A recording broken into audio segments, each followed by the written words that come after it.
için gelmişiz biz bu cihana. Dostu sevmektir bizim işimiz. Aşk için gelmişiz biz bu cihana.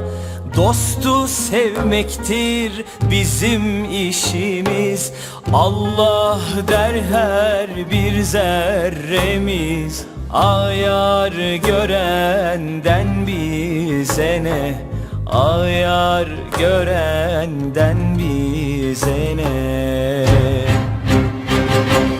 Yer gök seslenir her dem Allah. Benlikten geçenin yaridir Allah. Aşkı bulan neyler ki bu dünyayı? Her dem seslenir o Allah Allah. Yer gök seslenir her dem Allah. Benlikten geçenin yaridir Allah.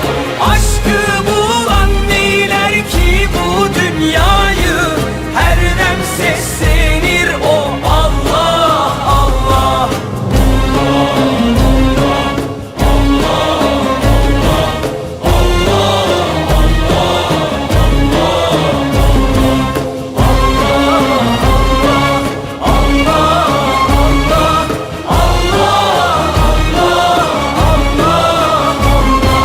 Aşk için gelmişiz biz bu cihana.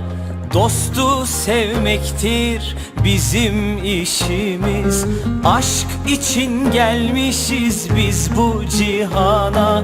Dostu sevmektir bizim işimiz. Allah der her bir zerremiz. Ayar görenden bize ne? Ayar görenden bize ne? Yer gök seslenir her dem